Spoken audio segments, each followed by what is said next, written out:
one conference has 3 teams in the top 11 of the AP poll. It isn't the SEC. It certainly isn't the Big Ten. It's the Pac-10.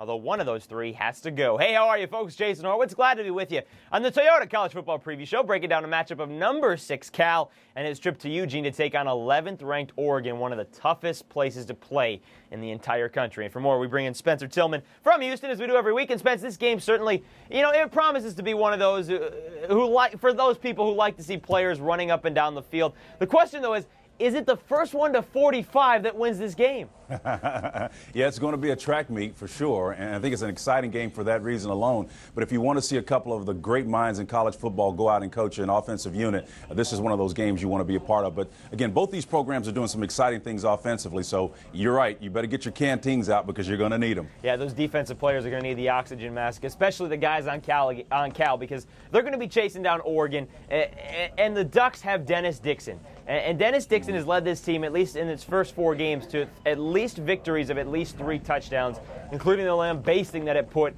on Michigan in Ann Arbor. What does Dennis Dixon have to do Saturday against Cal?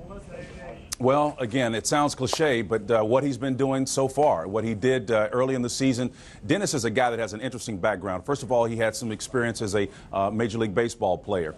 In the farm system, he developed the patience that most baseball players do that you see is uncommon. And we see it happen occasionally where a guy has spent 2 or 3, 4 years in the minor leagues and comes up and gets a shot. And then does some great things, but he winds up 27, 28 years of age, and he's a lot older than everybody else.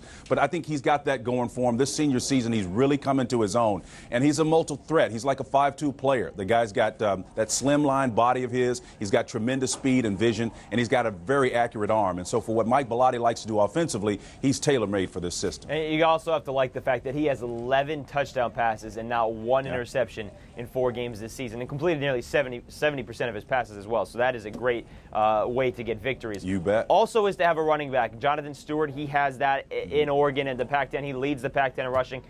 But don't think for a minute that he is the only running back in this game that makes a difference. Talk to me about Justin Forsett.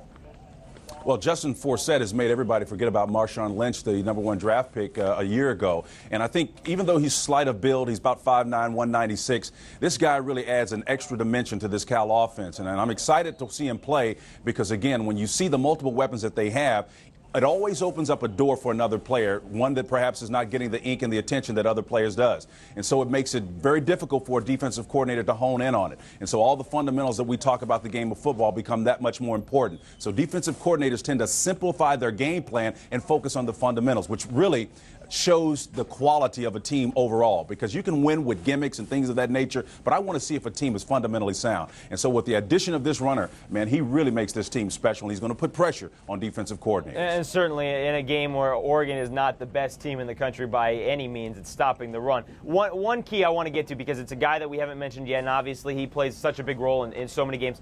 Deshaun Jackson, is he the difference maker in this game?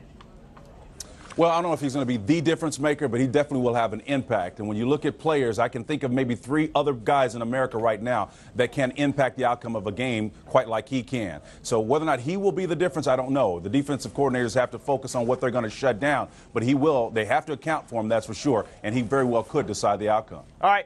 Who wins the game, Spence? It's a big one. It's for who can challenge USC in the Pac-10. Who wins? Well, I think Cal's going to win this one and set up the mother of all confrontations between USC, and I've got to say that that's the one that I'm looking forward to. I mean, LSU is kind of on the fringe out there looking outside in, but I'm looking forward to that matchup. So I'm going to say that Cal holds serves and set up the big-time ball conference. All right, so you like the higher-ranked team to win on the road at Oregon. All right, very interesting. Spence, we will get to you next week, and we'll see you on the College Football Today this weekend. All right, Jason. All right, folks, well, Cal, like Spencer called, they may have won 2 of the last 3 in this series, but they haven't done it at Autzen Stadium. The Ducks haven't lost to the Golden Bears at home in 20 years. That on the line Saturday beginning at 3:30 p.m. Eastern. And for more on this game or any other in Week 5 of the college football season, be sure to stay with CBSSports.com and watch everything else on the CBS Audience Network. For Spencer Tillman, I'm Jason Horowitz. Take care.